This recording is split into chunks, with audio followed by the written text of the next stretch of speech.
Welcome, heathens and witches, to the Horn and Cauldron podcast. Yeah, today we are getting into and looking into the Norse family tree.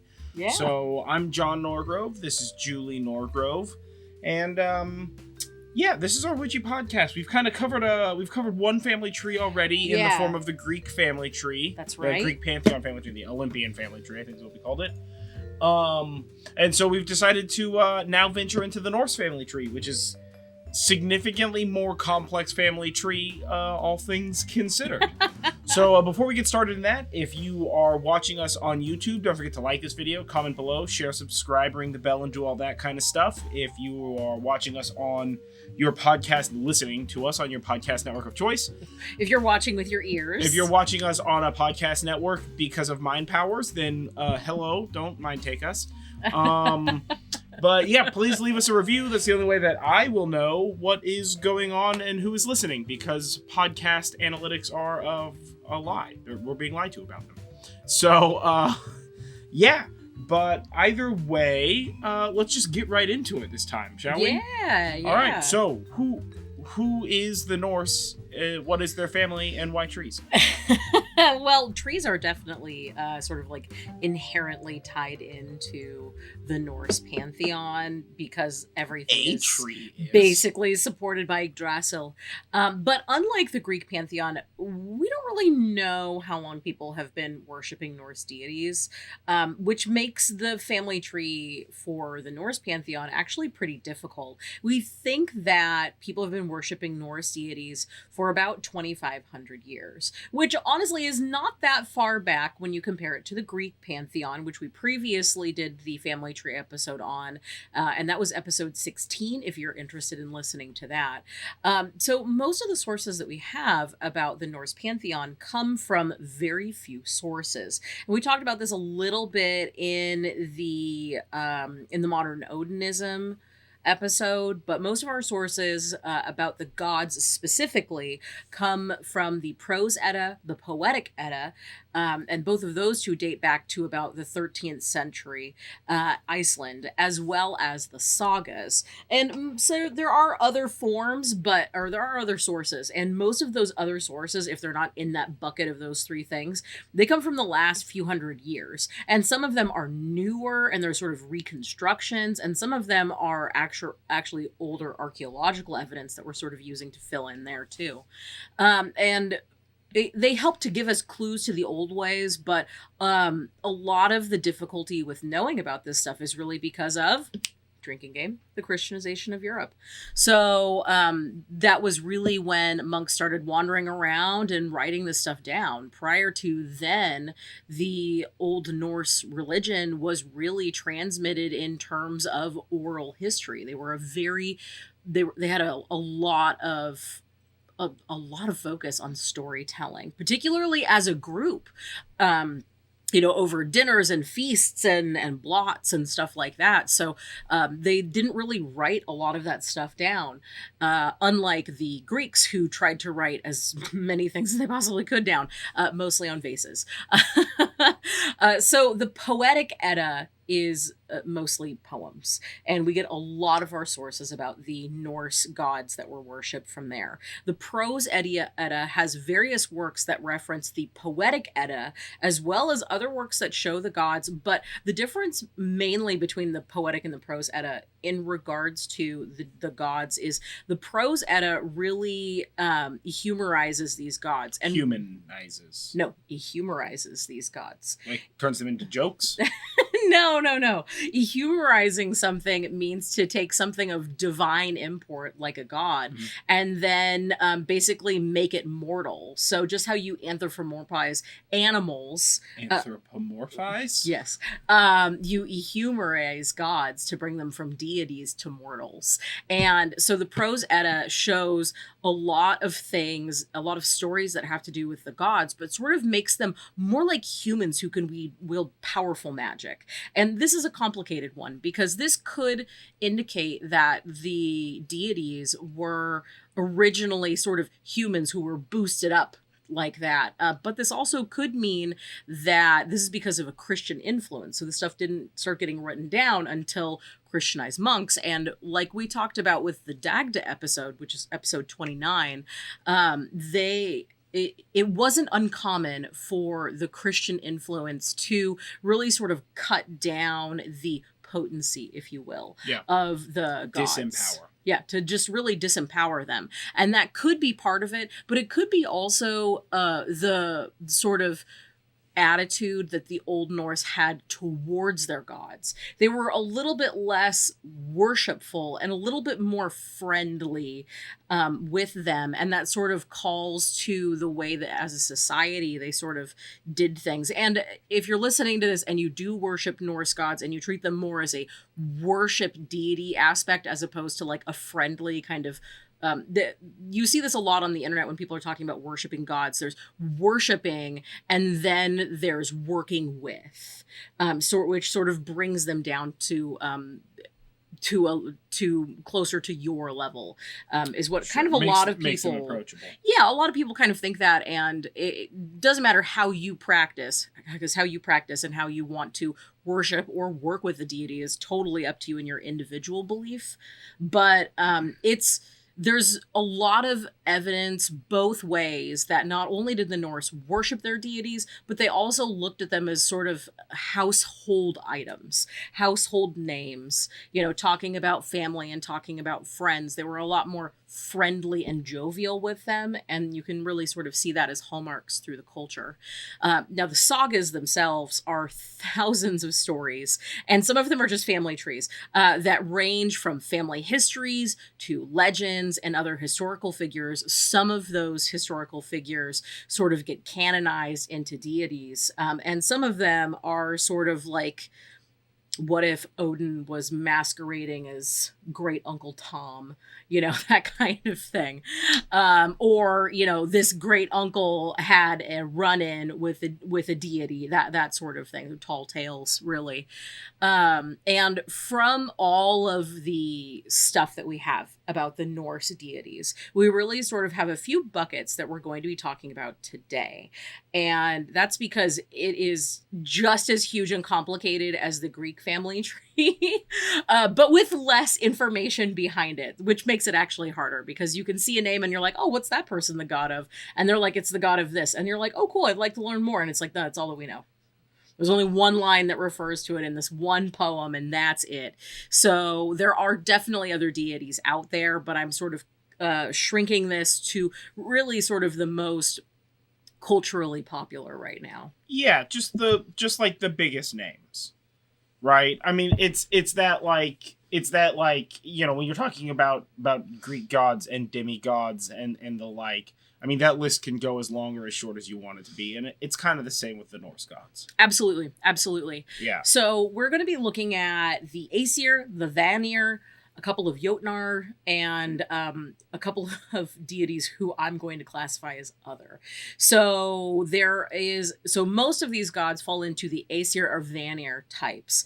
And there's really the difference between the Aesir and the Vanir they're basically, think of them as clans, as different clans. It's not that one is more powerful or less powerful. There's a lot of scholars that try to draw a line between them and what it is that they're associated with. So some scholars feel that the Aesir are associated with power and war and sky, and the Vanir are associated with fertility and wisdom and agriculture and earth stuff. But in the research that I've done, there's not really a difference other than they're just different clans. So yeah, it's not easy to differentiate them otherwise. It's not uncommon to see the delineation being that the Aesir are sort of like cosmic gods. They're gods of they're like gods from somewhere else. They're like gods from a place. That's the family, the clan, right? It's a family. Think of Aesir as like almost a last name for like modern people. Yeah. And the Vanir are like gods of the earth. Yeah. They're like natural gods as opposed to like cosmic power gods. Yeah.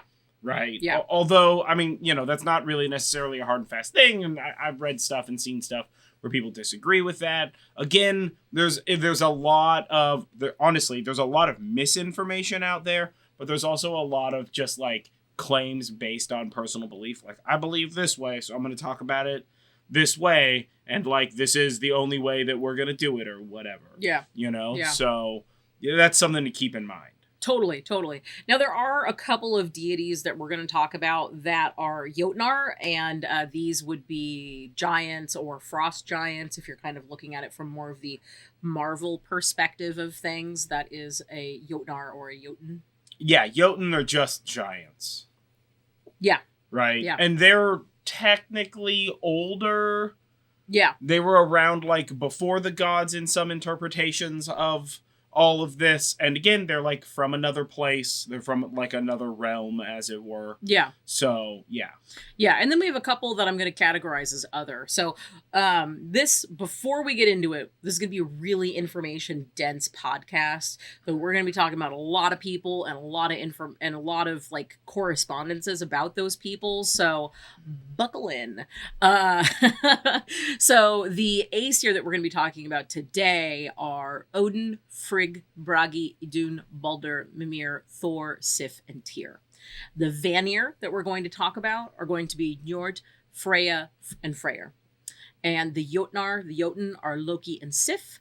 And the other category is going to be Heimdall. And the reason that I say that is because it's basically 50-50 arguments that he is an Aesir or that he is a Vanir. So whatever you want him to be, that's what he is.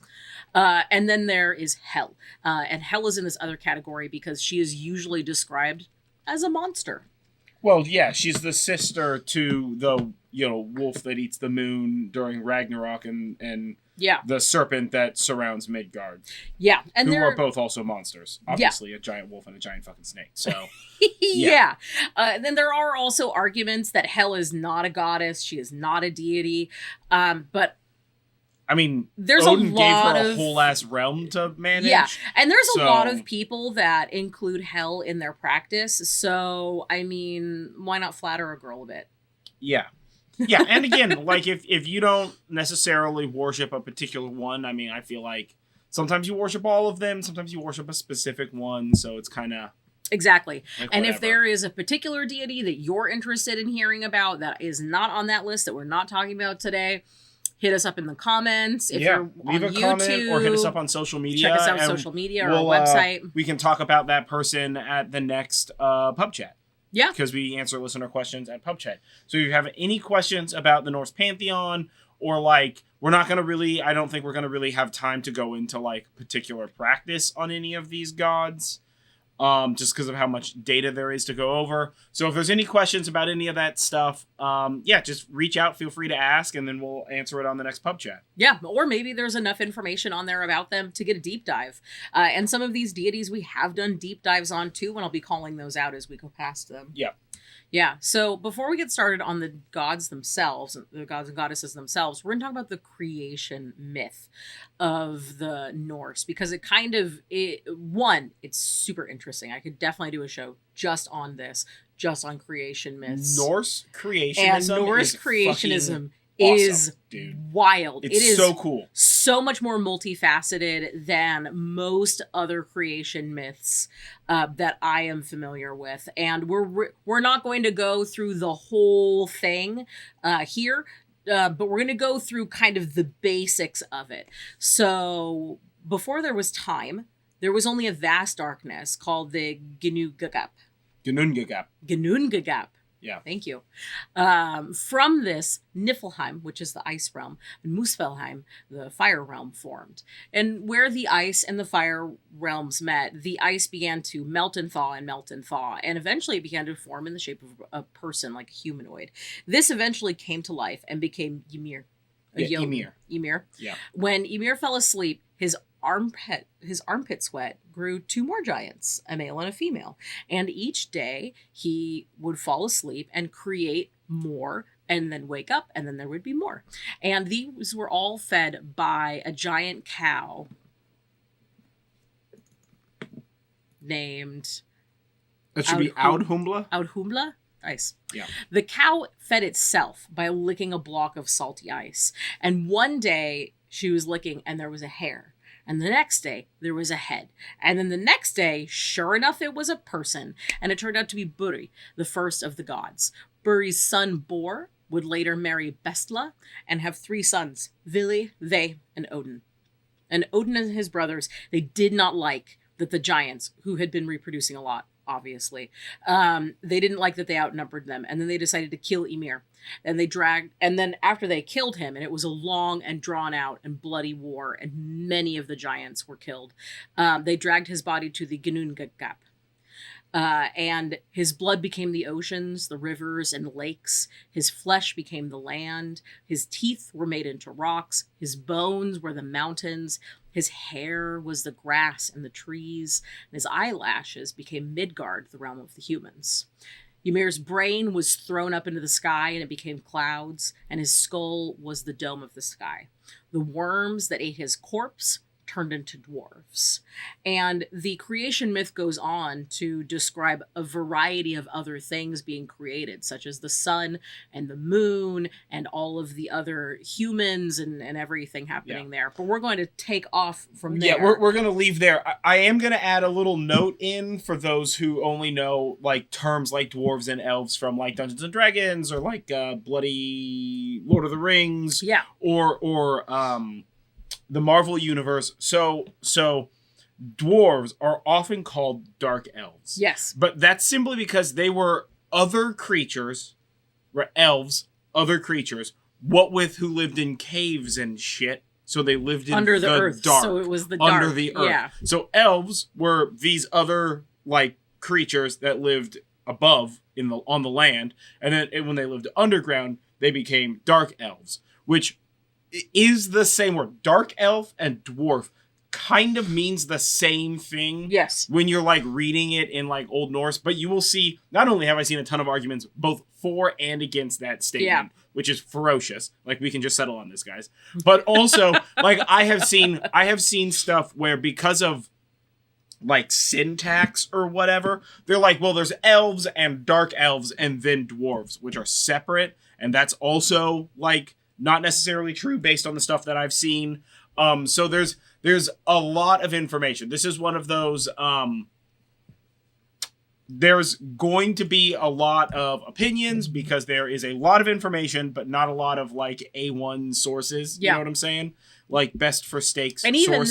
then, when the sources come from 13th, century writing, so back in the 1200s, and I mean, none of us, unless you're like an immortal vampire, in which case hit us up in the DMs, slide in. Yeah, what's up?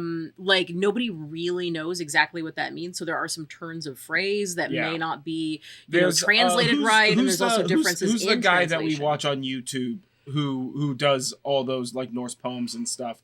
Bloody I'll look him up and I'll interrupt later on in the podcast with his name. But there's a scholar out of University of Colorado who has a YouTube channel that approaches Norse mythology from like a purely historical, completely non-magical, an academic standpoint. But he does he will do line for line translations where he's like, here's what it says in like Proto-Norse or Old Norse or whatever written language it's in, and here's what it means, and here's how I've come to those conclusions and things like that. And that he's very, very informative. It's super, super worth it.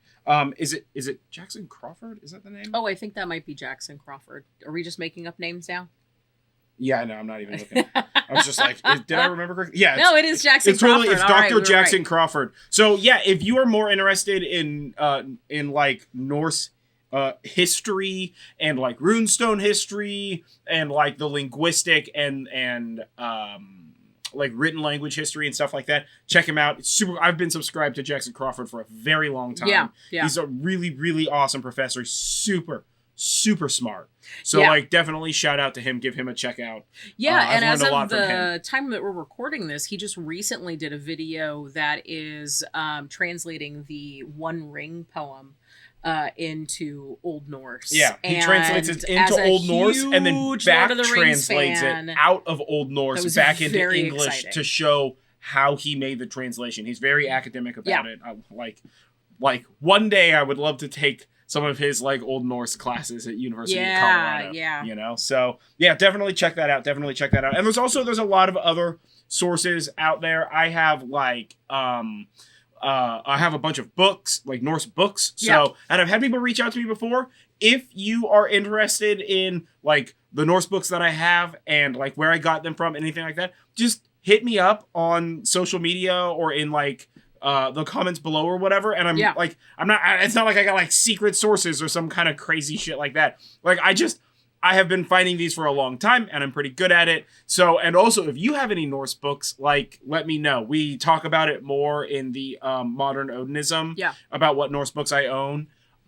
So yeah, if you're ever looking for a little bit of like book knowledge like that, just hit me up and I'll share with you where I got them from. It's a good company, good websites, and they're really high quality books. So, yeah.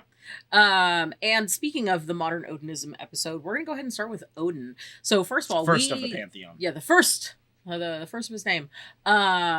If you want to listen to the Modern Odinism and Heathenry episode, that is episode 25. It's sort of halfway between a deep dive on Odinism and a how-to for heathenry. So it is a great space there to learn more about the Norse side of things, and particularly how you can honor Odin. So Odin is an Aesir, and he is the Allfather. He is the god of wisdom, healing, death, knowledge, academia. He's like everything. Poetry, inspiration. He's the god of madness and magic, mind-altering substances, shamans, warriors, war and battle and victory. He's a god of leadership and also wine and meat and brewing, transformation, self-sacrifice, as well as self-empowerment, travel, and the runes. He is also known to be a shapeshifter and is a patron god of travelers, as well as his role as psychopomp, which is somebody who leads the dead to the afterlife. He also favors liminal work. So Odin's kind of like a one-stop shop in a way. Yeah. Well, and like his whole like he's a patron saint to travelers. It's because he's often called the Grey Wanderer. Yeah. Right. And like him practicing magic, and he specifically practiced magic like the way that it's talked about is the magic he specifically practiced was often considered magic for women. Yeah. Right. So it was like weaving magic. But so it's one of those things where it's like, that's like a ladies' magic, but like Odin did it, so like, is it ladies' magic kind of a thing? Well, and Odin isn't the only one that practices it either. We'll talk about that there's too. More. There's more. Yeah. But so yeah, Odin has a lot of interesting things. There's we'll have to do a more deep dive into Odin. Oh, I'm sure that most of the deep dives, we're going to have more than one episode on them. Yeah. As it is, I am just like, man, I have so much more information about Aphrodite now, and I want to just like dive right into that. But we have a lot of other things happening. We're gonna be doing this podcast for a long time. So we'll get more. Don't worry. Yeah, you'll get plenty more. So if you're interested in correspondences on Odin, that's what we've got up next. But first, I want to talk about his parents. So we kind of already talked about that a little bit in the creation story. So his mother was Bestla, which was a Jotun, and Bor, which is one of the first humans. So he's sort of like Odin half giant. In a way, there's a lot of that blending between either races or clans, if you will, within the Norse pantheon, and I think that's super rad. Yeah. For consorts, Odin had a few lovers, not nearly as many as Zeus, or really any of the Greek gods. Nobody had as many lovers as Zeus. Nobody really had as many lovers as the Greek gods. Zeus I'm just going to go out on a limb and say that Zeus. now. I don't know every pantheon out there, but I'm going to say nobody had more than the Greek gods. Zeus, he won that, I guess? Over 100. Yeah, he won, but is that a victory that we want? Yeah, that's definitely not a victory that we want. So, of his consorts, there are Frigg, Njörd, which is Mother Earth. Njörd, and Grid. And for children, you'd think one of his consorts was the Matrix. Yeah, one of his consorts was the Matrix. Because isn't the Grid what they call the Matrix in oh my god, what's that 80s Matrix movie where he goes into the video game? Yeah, they call it the Grid, I think. In Tron. Maybe they do. It's been a long time since I've seen that. You didn't know that? Secretly Odin movie. That was his wife. Secretly Tron. Yeah. And for children, he actually didn't birth all of the children within the Norse pantheon. Father, obviously, he didn't birth much of them. Well, he didn't really. He was a dude. Well, I mean, Zeus was a dude, and he still birthed more than one. Again, Zeus doesn't count. Yeah. Okay. Zeus never counts. Anyway, so of Odin's direct children, we have Thor, Baldr, Hod, and Vali. And we're not talking about all of them. Obviously, there's a couple of names there that I mentioned that aren't in our list, but hopefully we'll get to them in the Norse Family Tree Part 2, Shrubbery. So if you are interested in working with Odin, correspondences associated with him are alcohol, all of it, especially mead. Yeah. Especially mead. Amber, chamomile, the color gray, fennel, horses, because Sleipnir, mugwort, onyx, parsley, ravens, because of Hugin and Munin, spear, which is one of his weapons. Yeah. The Valknut, which is a symbol. Valknut, yeah. Yeah.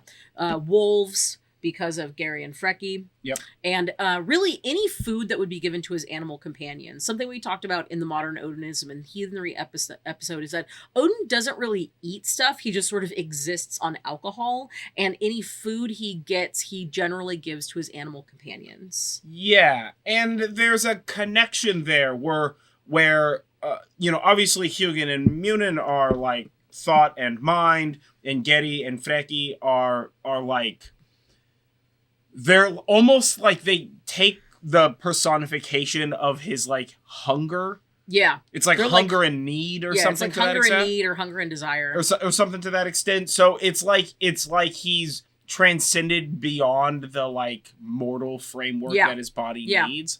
And his animals are what attain and possess that. Now that's not to say you can't leave Odin food as offerings. Yeah. Like he's going to enjoy that regardless, because it's not, when you give offerings, and I talk about this in my TikTok videos, it's not about what it is that you're giving them. It's about the spirit in which you're giving them the thing. Yeah, the intent. Yeah. So like you could be feeding, you could be leaving Odin like part of your breakfast burrito, a thing that he probably never would have eaten. But like he, that's just because he doesn't really eat, or those aren't on his list of his favorite things, doesn't mean that it's not worth leaving as an offering. Yeah. And that really goes for all deities, all spirits, all the time. Yeah. So moving along, we have Frigg, his wife. She is the Aesir goddess of abundance, childbirth, children, civilization, creativity, cunning, and empowerment. She's the goddess of farming and the harvest, but also magic and marriage and motherhood and physical love. There's sort of like this interesting delineation and different types of love in the Norse deities that we don't really see in other pantheons. So physical love is a little bit like sex, but mostly like cuddle time, and not necessarily sexually, right? Like a physical touch, like maybe a mother hugging a child, or that kind of thing. And also of prophecy. It is said that Frigg knows the future but refuses to speak it, and she is also a protector of children. And she does exist in the Marvel movies. I know that isn't like canon in Norse. I would argue if you've seen the Marvel movies, just like pretend they don't exist for confusion's sake. Yeah. Or find a place in your head where you combine them into two. If you really are into that description of them, go for it. But keep in mind that it's not necessarily as historically accurate, shall we say. This is one of those places where we don't really have all the information. So some of these deities, we know only one of their parents and not both. And she happens to be one of them. So her father was Fjörgyn, and that was a human. That was a mortal. Yeah, that was her father. So we do not know where her divine lineage, shall we say, came. And for consorts, she was only with Odin. That was it. End of story. For children with Odin, she had Baldr and she had Hor. Yeah. And her correspondences are birch, the color blue, copper, any sort of crowns, crystal quartz, fir and hawthorn, lily of the valley, moonstone, and silver. And actually, because Frigg and Odin are their, the king and queen, the mother and father, sort of the main people there. When we got married, we got our wedding rings tattooed, and you have the rune for Odin, and I have the rune for Frigg. Sort of as the double sides of marriage there. So next up, we have Bragi, and he was the Aesir god of the arts and bards and music and poetry and song and wisdom. And his parents, well, Odin was his father, and depending on who you're listening to as a scholar, either Frigg was his mother or Gunnlod was his mother. There's not a particular consensus there. And he was married to Idunn, who we'll be talking about in a moment. If you're interested in getting closer to Bragi, any kind of agate, beech trees, carnelian, ferns, harps, because he's music, but any musical instrument really, lily of the valley, the color orange, and sandalwood would be associated with him. And next up is Idunn, that would be Bragi's wife. She is the Aesir goddess of beauty, immortality, responsibility, sexuality, and youth. And this one's kind of an interesting one because she's sort of like immortal, young, beautiful woman. But she also has the apples that keep the gods young. Yeah, she's responsible for the orchard that grows the apples, that makes the mead. That's the drought of the gods to keep them immortal. Yeah. So she's which explains why she's also the goddess of responsibility. Yes. And her father was Ivald, which was a dwarf or dark elf, depending on how you want to look at that. Yeah, depending on which version of the translation you're looking at specifically. Yeah, and she was only married to Bragi. Yeah. Although there are some fairly spicy mythos associated with her where she was supposed to have cheated on him to find more apples, but it's not true. Like the myth isn't true? Like it's a made-up myth? Or no.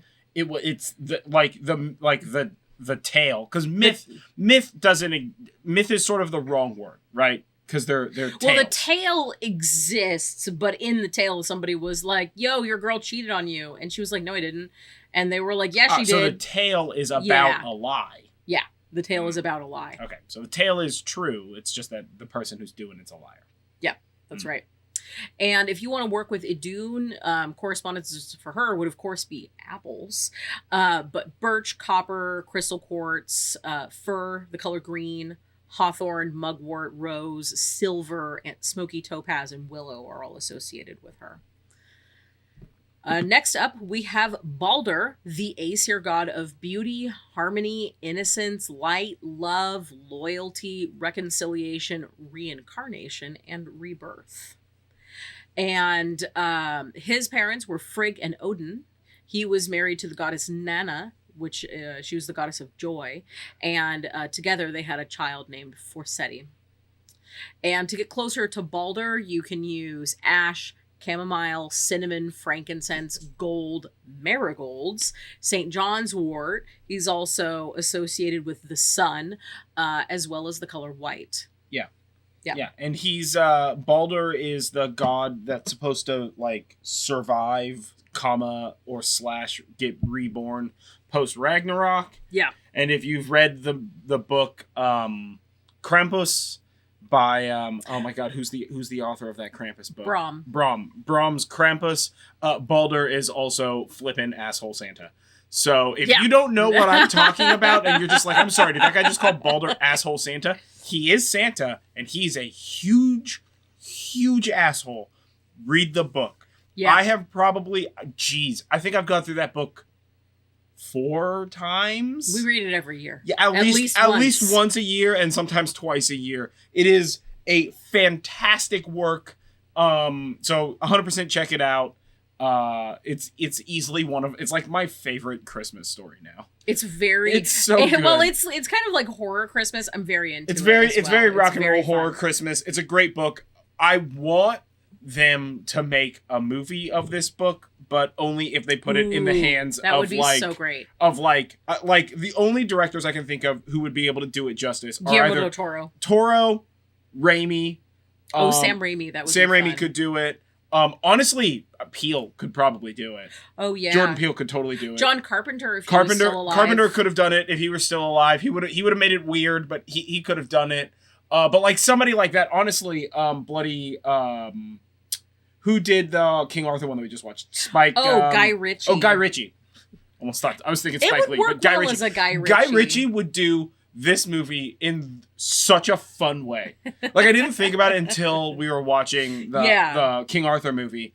And I was just like, ooh, he could do it. And it would be fun. Yeah. Right? Because the book has that sort of like strange tone shift. Yeah. Sort of hyper stylization. Yeah. It's also got kind of like a heist feel to it almost. Yeah. I mean, it functionally is a sort of heist. Yeah. So it would work. I mean, my first guess would be Sam Raimi. Just because you need to be able to, it's got jokes. It's not like raw, scary horror. That's not what we mean by horror. It's just that it has a lot of horror themes. It is a little goofy. I definitely think goofy, Sam Raimi. Right? I think Sam Raimi would kill it. Oh my God, it would be so good. Yeah, if you've read the book, tell us who your dream director who's your would be dream for that. director for that? Yeah. So yeah, that's Baldr. Yeah, that's Baldr. Next we have Mimir. He's the Aesir god of the arts, lakes, knowledge, peace, pools, springs, teaching, and wisdom. Mimir's parents are unknown, but there is some interesting conjecture where people think that he is Odin's uncle, which kind of gives an interesting piece to it because that would make him a Jotun then. It would. But sometimes the line between Aesir and Vanir and other species or types of being is blurry at best. Yeah. But it is interesting, and part of that is because when his Mimir is killed and he's beheaded, and then after that Odin uses magic to preserve his head and then uses Mimir's disembodied but somehow still sentient head to give him counsel. So if you think Futurama, heads go in jars. Heads go in jars. It's not even that weird. Yeah. So you could definitely see where as just like a person you would want like some sort of older trusted person to give you advice. So that would certainly be like an aunt or an uncle or somebody of that nature. Well, and Mimir is the keeper of the well, what with the waters see all of reality. Yeah. Right? And that which Odin sacrificed his eye to be able to see all of reality at all time. Yeah. Right? So, I get it. Yeah. It makes sense. Yeah. As for consorts, he was married to Sinmara, who was a human. And they had children. They had a whole bunch of children. Like various river and lake gods were attributed to Mimir. Too many to name here, as many sort of like water gods are, where they are often very prolific in the baby making. And correspondences for Mimir would be ash, the color blue, chamomile. Again, you'll notice a lot of these things sort of pop up a lot with the Norse deities. Yeah. Chrysolite, cinnamon, copper, gold, marigold, mistletoe, St. John's wort, topaz, and yellow as a color. Next up, we've got Thor, and we did a deep dive on Thor in episode 10. It feels like so long ago. It was a long time ago, yeah. And he is the Aesir god of agriculture, fertility, hallowing, which is like making stuff holy, luck in battle, protection, strength, and storms. Yeah. And his parents were Njörd and Odin. And he was married to Sif, she of the golden hair, and he had 3 children. He had Magni, Modi, and Thrud for children. As for his correspondences, beer. Yeah, lots of beer. Belts are also associated with Thor, carnelian, dragon's blood, so are gloves or like bracers. Of course, goats, because of his 2 goats. Juniper, lightning, of course, and thunder. Mead, again, of course, and hearty meat, and in general, like hearty meals. Of course, hammers, especially Mjolnir, is associated with Thor. Oak, pine, the color red, red agate, and thistle. All of those associated with Thor.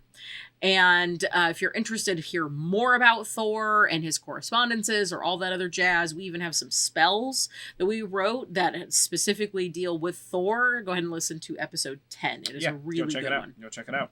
Yeah. So his wife, Sif, was a Jotun.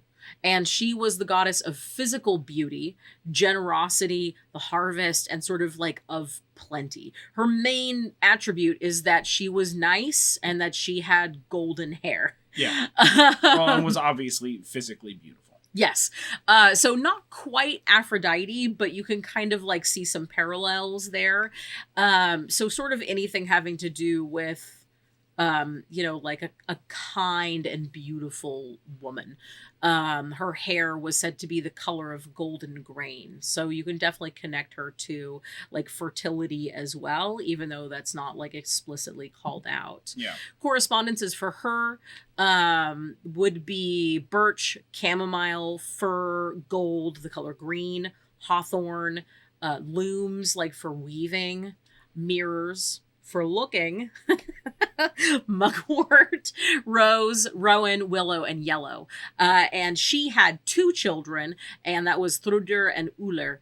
As you'll notice, those are not necessarily the same children as Thor. That's one child with Thor, and then one with somebody else, and Thor has 2 others, Magni and Modi, are with a different person. Yeah. Yeah.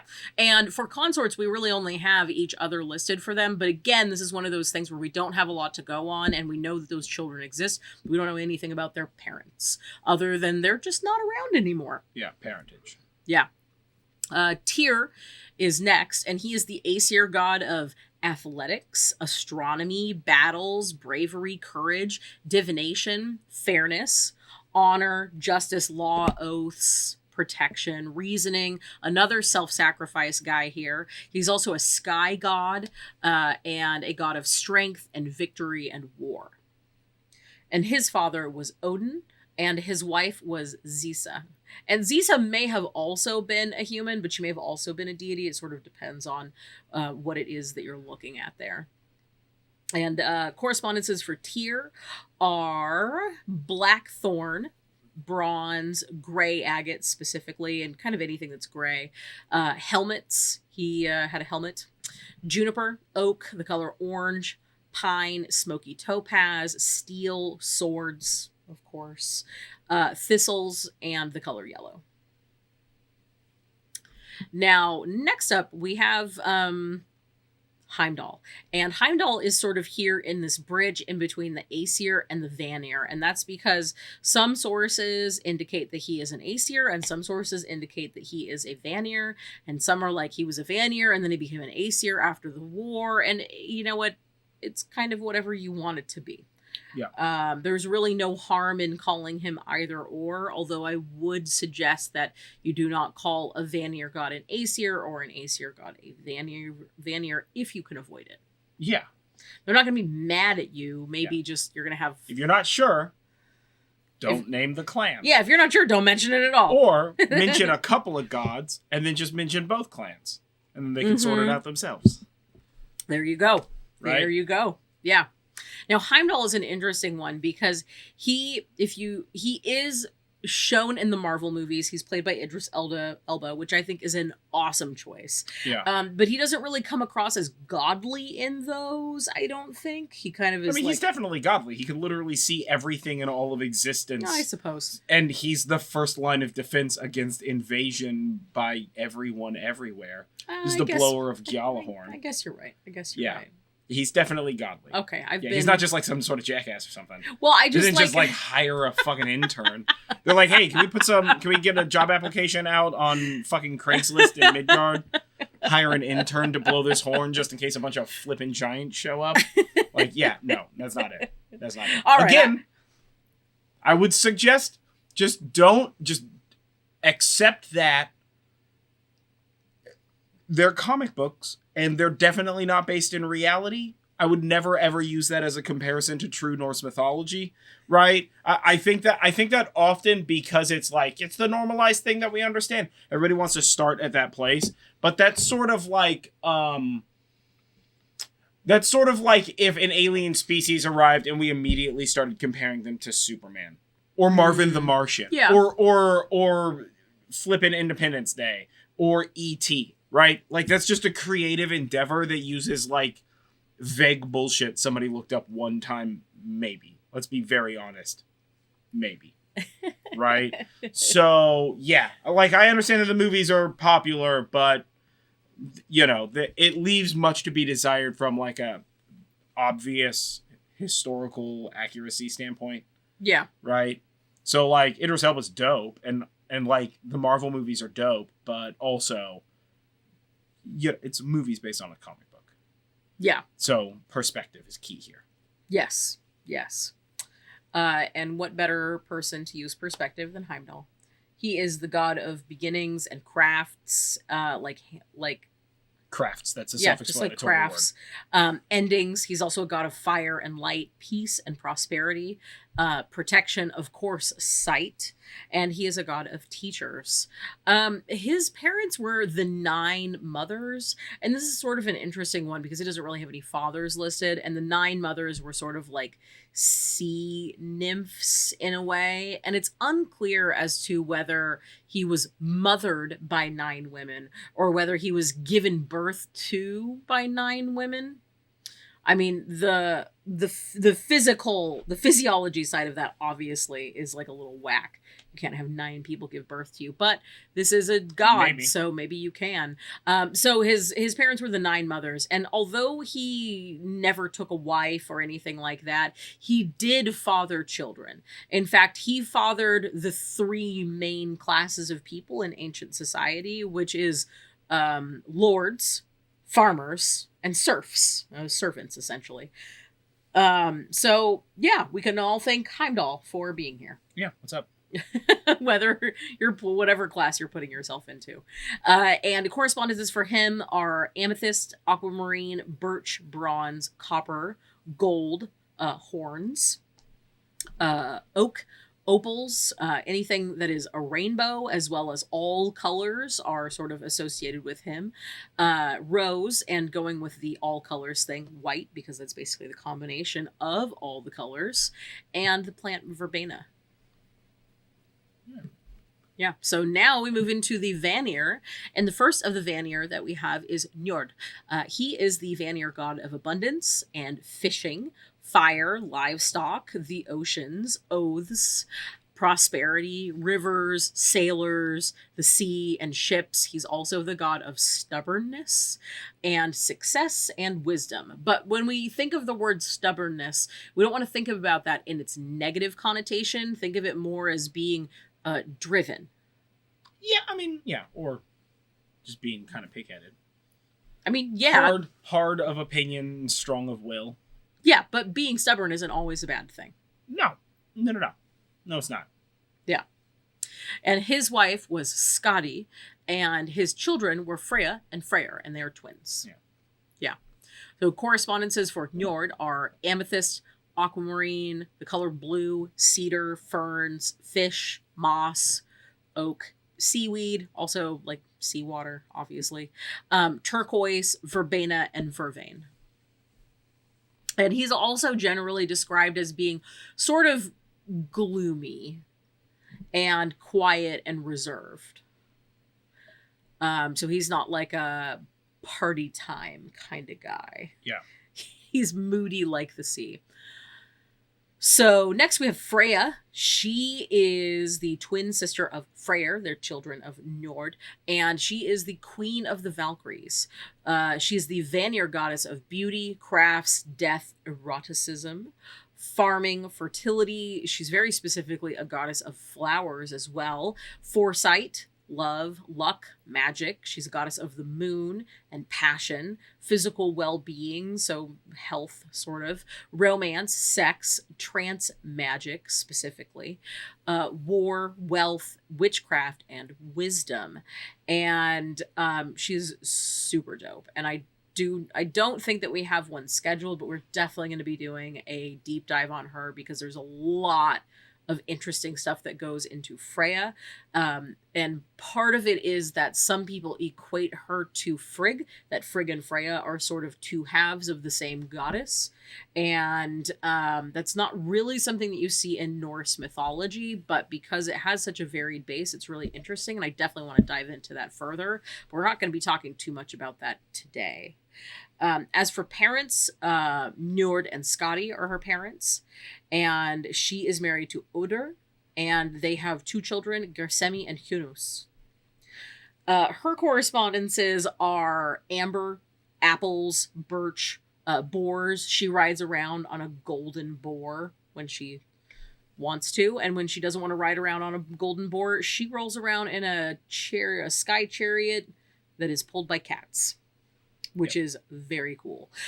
So she's definitely a goddess of cats as well. So you could consider her a protector of cats if you happen to have one of those animals. She's also associated with copper, elder, the color green, horses, jade, any sort of jewelry, mint, the moon, so moonstone also, mugwort, pentagrams are associated with her, rose, sandalwood, silver, tansy, vervain, and yarrow. There's a lot to be said about Freyja, like I mentioned before, but another thing of note is that she also she sends the Valkyries to choose who goes to Valhalla, as well as to her own realm. So some of the dead go to her realm to basically fight and party all the time. Yeah. Now, her twin brother, Freyr, he is king of the elves. And that's not the dark elves like the dwarves. That's like the light elves, I guess you would say. Well, it would just be elves. Yeah. You don't need to define something as light. It's just that, like, hey, there are people here. There are also underground people here. Right? Yeah. So you don't say above ground people. You would just say, like, there's us. He is the king of the above ground elves. There's us, and then there's chuds. Yeah. Right? You see how we're not, like, above ground humanist, cannibalistic people, right? We're just regular people, and then chuds are underground cannibalistic people. Yes. Yeah. That's the difference. Yeah. Yeah. So Freyr is king of the elves. He is the Vanir god of abundance, bravery, crops, eroticism, empowerment, fertility, the harvest. You can see a lot of the things that he's god of, or Freyja's goddess of as well. Health. He's also the god of joy, magic, peace, prosperity, protection, rain, sensual love, as opposed to necessarily being romantic or physical love. As we mentioned, some deities have different sort of delineations there. He is the god of ships, success, the sun, wealth, and the weather. And much like Freyja, his parents were Skadi and Njörd. His consort was Gorda, and they had a child named Fjolnir. And if you want to be close to Freyr, you can use these for your correspondences. Ash, he was also associated with boars, mostly he was associated with metal, so brass, bronze, gold, anything that was sort of a metal, especially alloys, it seems. He was also associated with goldstone, green, horses, ivy, nuts and pine cones, the color red, rose quartz, St. John's wort, and yew. And just a quick note, I think this is the first one that we mentioned that was yew. Yew is poisonous, so any of these correspondences, check to make sure you can eat them before you put them in your face. Yeah, or don't put them in your on face. Your body. Just have them like near some shit, right? Yeah. Yeah. Yeah, yew is highly poisonous. So that does it for the Vanir gods that we have. And next we have Loki. And we also did a deep dive on Loki. That was episode 14. And we've got a ton of super interesting information about Loki there, as well as additional correspondences and some spells. So if you're interested in hearing more about him or about that stuff, check out episode 14, Loki Deep Dive. Yep. So Loki was a Jotun, so he was a giant. And he is the god of androgyny and bisexuality. He's a god of change and chaos and destruction. He's very gender fluid, and he rules illusions and lies and magic and manipulation, as well as mischief, any sort of paradoxes. Also strategy, thievery, trickery, and wit. Yeah. Yeah. So he's kind of one of those gods that's sort of got like a double-edged sword to him, where sometimes these are positive aspects and sometimes these are negative aspects, but it really depends on your perspective. You can't pull a good trick unless you have good strategy. That is true. A trick with bad strategy is buffoonery. Yeah. Right? So yeah. That's what that is. Yeah. Yeah. So his parents were Farbauti and Laufey, and Laufey was a giant as well. And he was, for Loki, he has several consorts. So one is Angerboda, and with her, he had 3 children. He had Fenrir, the wolf, Hel, the queen of the underworld, which we'll talk about next, and Jormungandr, the world serpent that encircles the tree. And then his second wife was... That encircles Midgard. Oh, yes. Yeah. And then his second wife was Sigyn, and she is the one who basically tried to keep him alive while he was in punishment for his crimes. Big old poison serpent dripping poison on him. Tied to a rock, and she had a bowl that she held up to keep the poison off him, but when she had to go away to empty the bowl out, the poison dripped on him, and he would cry out in pain and shake, and that's why we have earthquakes. Yeah, exactly. Yeah. And then Loki also mated with others, and Loki fucked. a lot. Like a bunch of stuff. Yeah, and I'm not going to name all of them here, but I'm going to name the one that resulted specifically in an offspring. I was going to say a child, but then I was like, I don't know that I want to do that. So he also turned into a female horse and mated with Svadilfari, which was the best boy horse in all the land. Yeah, it was such a sexy horse that he's like, I'm going to turn into a lady horse. And then he mated with Svadilfari. And then they had Sleipnir. Yeah. Yeah. So Loki got down. And Sleipnir is the 8-legged horse that Odin rides into battle. Yes. So that is Loki. Tons of fun and interesting stuff on him. Yeah, he's a weird cat. Yeah. And then that leads us to his daughter. What are his correspondences, though? Oh, I forgot his correspondences. Whoop! So Loki's correspondences are amber, the color black, so anything black really, but black agate. Cannabis is associated with him. So is cinnamon, dragon's blood, goldstone, foxes because they're smart. Horses because Sleipnir. Obviously. Knots because of strategy and thievery and trickery and wit. Masks because illusions. Mistletoe because Ragnarok. Mullein, onyx, peppers, snakes, spiders, and wolves are all associated with Loki. Yeah. And now we're going to talk about Hel, his daughter. She is essentially the goddess of the afterlife, but also of change, compassion, the dead, rest, as well as revenge. And one thing that's notable for Hel is that she is not evil, right? You got to kind of separate yourself from the Christian dogma of the way that word is spelt and the way that it sounds. So and general underworld deities tend to be and that's not what's happening here. Yeah. No. She's I feel like more underworld deities are actually not it's just sort of the Christian perspective. Yeah. So the normalization. Christians are real scared of death, man. Yeah, especially for being bad. Yeah. So she is not a mean or an evil goddess. She really is there ruling the afterlife to provide compassion and care to those who have died, who did not go to essentially Valhalla. Yeah, who didn't go to either Valhalla or the other one. To Freyja's place. To Freyja's place, whose name escapes me.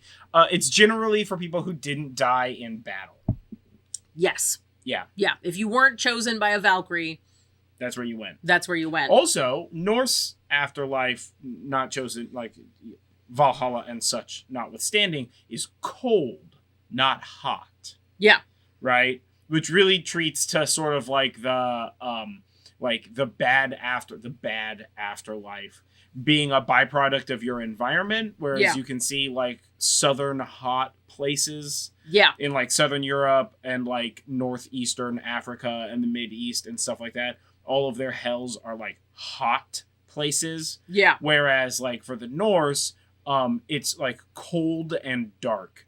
You know, like being outside in a blizzard or a snowstorm, which would be fucking nightmarish. Yeah.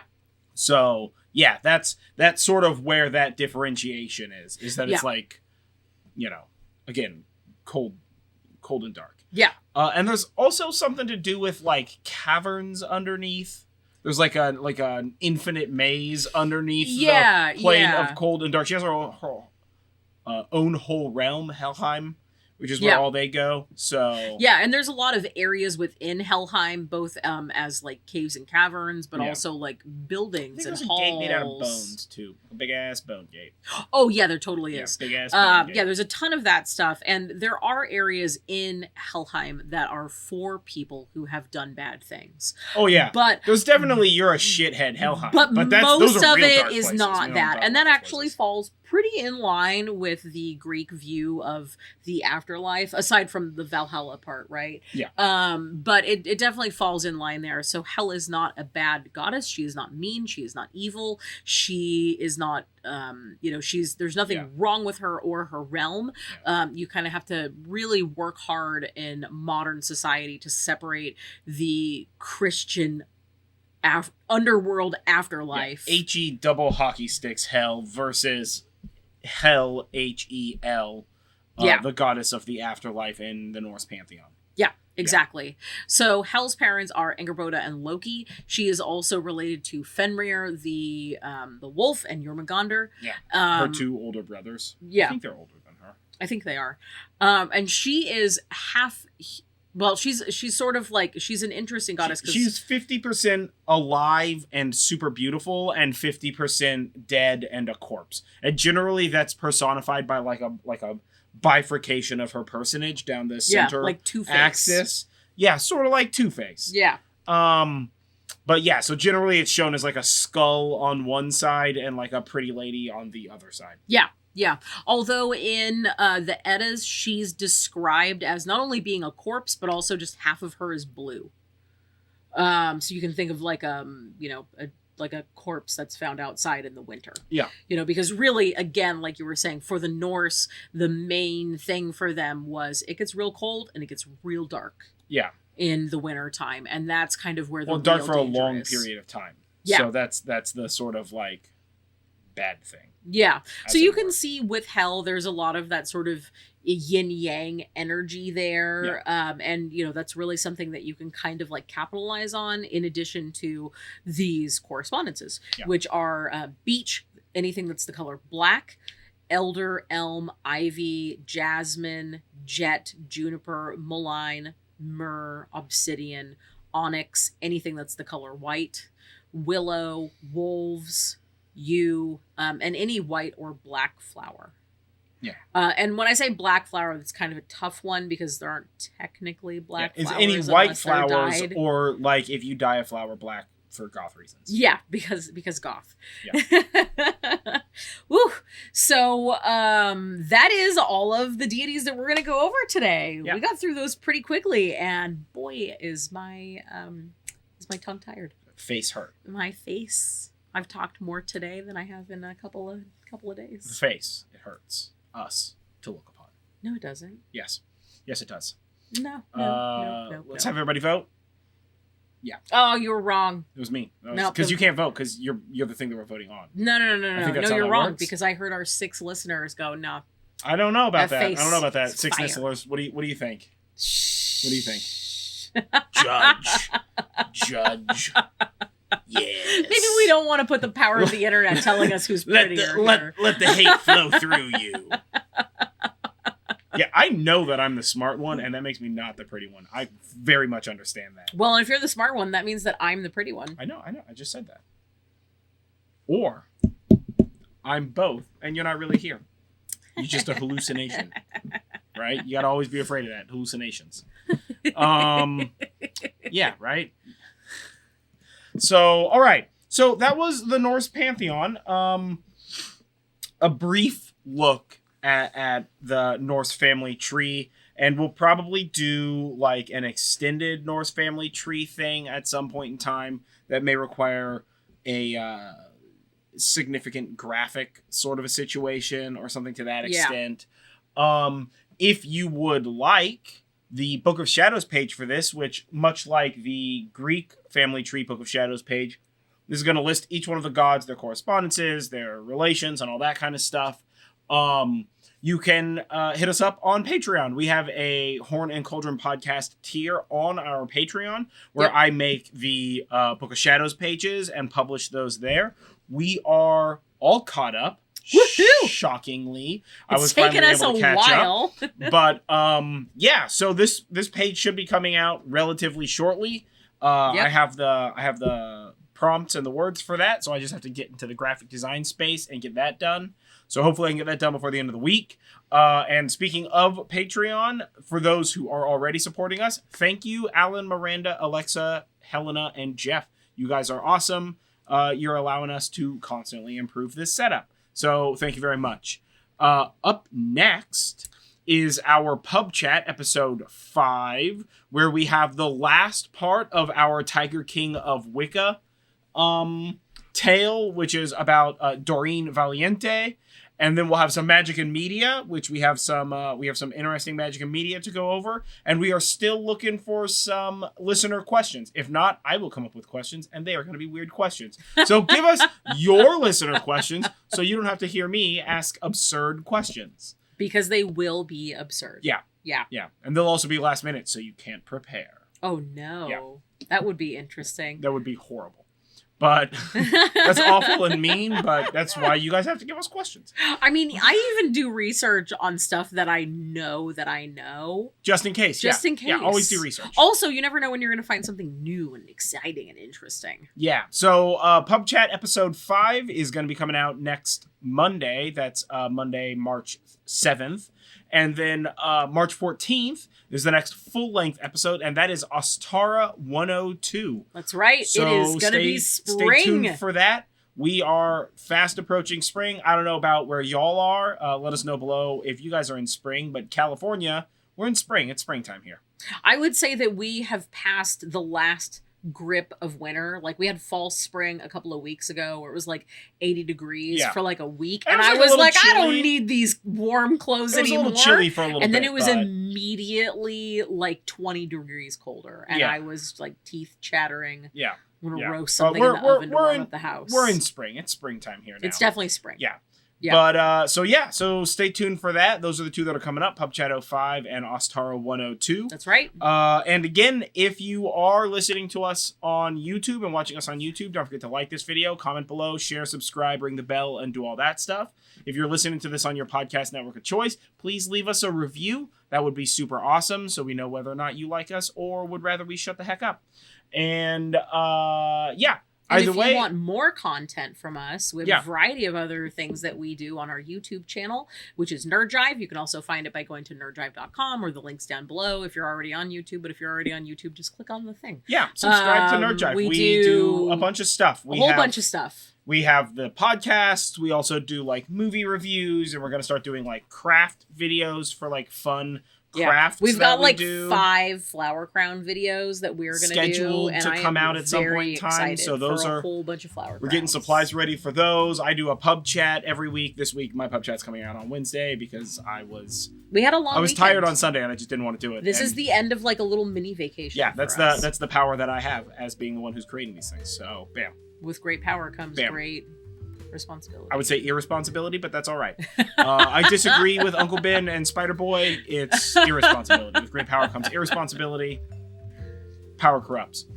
So we've got a ton of stuff. Check all that stuff out. Oh, we also do Star Trek reviews every Friday. Yep. So stay tuned for more of that stuff. Yep. And we've got stuff on our social media as well. If you are listening to this when it comes out, I'm probably going to be looking up some resources for anybody in the witchy or heathen space that wants to give a little bit of zhuzh to our pals over there in the Ukraine. Yeah. So check out my TikTok for that. Check out her TikTok for that stuff. But yeah, either way, I have been John Norgrove. This has been Julie Norgrove. This has been the Horn and Cauldron podcast. And we will catch you guys next time. Stay magical, folks. Yeah, and don't forget, breathe in self-confidence and breathe out self-doubt.